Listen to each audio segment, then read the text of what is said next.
Assalamualaikum warahmatullahi wabarakatuh. Nama saya Putri Damayanti, NIM D600190100, Program Studi Teknik Industri Angkatan 2019 Universitas Muhammadiyah Surakarta. Adapun masalah yang akan kita bahas pada pembahasan kali ini yaitu penerapan metode desain engineering untuk memecahkan permasalahan sampah rumah tangga mengancam kelestarian alam. Pengertian dari sampah itu sendiri adalah sisa pembuangan dari suatu produk atau barang yang sudah tidak digunakan lagi, tetapi masih dapat didaur ulang menjadi barang yang bernilai apabila kita bisa memanfaatkan barang tersebut. Untuk memecahkan permasalahan tersebut, dapat dimulai dengan mengidentifikasi masalah. Nah, saat ini sampah telah menjadi permasalahan yang serius di Indonesia. Setiap harinya sampah dihasilkan dari industri-industri besar maupun kecil ataupun dari rumah tangga. Nah, sehingga pada saat ini dapat kita lihat faktanya bahwa di Indonesia sudah banyak sekali pegunungan-pegunungan sampah yang menjadi pemandangan kita. Salah satunya yaitu pegunungan sampah yang terdapat di Bantar Gebang.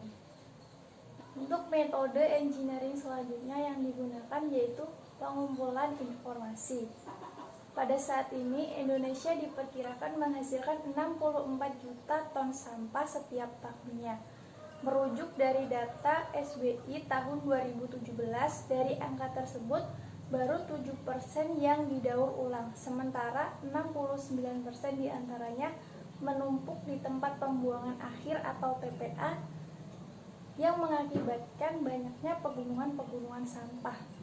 Lebih parahnya lagi, 24% sisanya dibuang sembarangan dan mencemari lingkungan sehingga dikategorikan sebagai illegal dumping. Sedangkan berdasarkan sumber timbunan sampah tahun 2018, rumah tangga menjadi penyumbang terbesar yaitu 62%, diikuti pasar tradisional 13%, pusat perniagaan 7%, kantor 5%, kawasan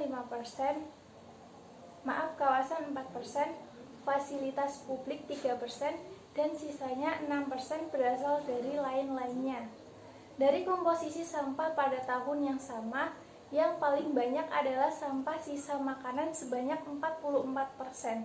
Sisanya adalah plastik 15%, kertas 13%, kain atau tekstil 3%, logam 2%, karet atau kulit 2%, kaca 2%, dan lainnya 8%. Sehingga dapat dilihat bahwa rumah tangga menjadi penyumbang sampah terbesar pada saat ini. Adapun metode engineering selanjutnya yang digunakan yaitu pencarian solusi. Berdasarkan keadaan yang terjadi atau permasalahan yang telah dibahas, ide yang dapat diberikan meliputi pengelolaan kembali sampah yang akan dibuang apabila sampah tersebut dapat didaur ulang. Selain itu, apabila sampah tidak bisa lagi untuk digunakan, alangkah baiknya dipilah terlebih dahulu sebelum dibuang, karena sampah anorganik memerlukan waktu yang sangat lama untuk diuraikan, yaitu sekitar 10 sampai dengan 1000 tahun. Nah, di samping solusi tersebut terdapat solusi lagi yaitu less waste atau pengelolaan sampah. Nah, dengan ini sampah dapat dikendalikan agar tidak semakin bertambah, yaitu dengan kita menciptakan produk-produk yang tidak sekali pakai, mendaur ulang sampah yang dapat didaur ulang, serta menjadikan bahan-bahan yang selama ini kurang diperhatikan untuk dijadikan suatu alternatif pengganti dari produk-produk anorganik yang menghasilkan sampah anorganik yang tidak dapat terurai. Metode engineering yang digunakan yaitu penuangan ide menjadi desain awal. Nah, telah disampaikan bahwa untuk mendukung program less waste, kita bisa menciptakan produk-produk yang tidak sekali pakai.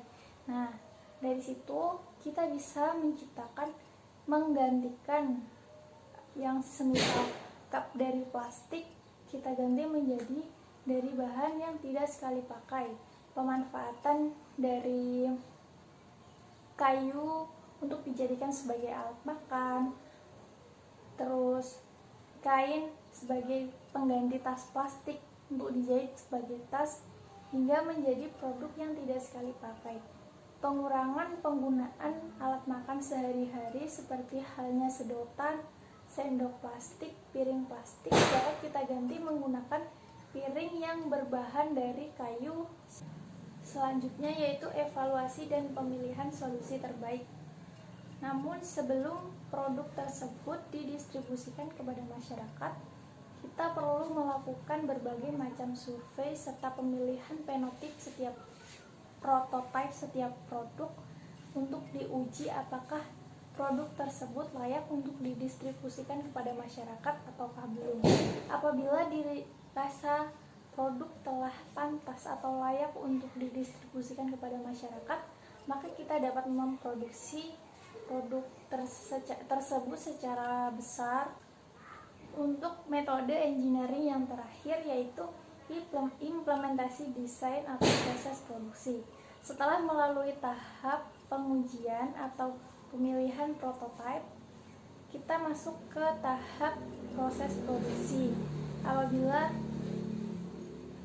telah lewat uji dan layak, maka kita bisa memproduksi produk tersebut secara luas untuk didistribusikan kepada masyarakat luas.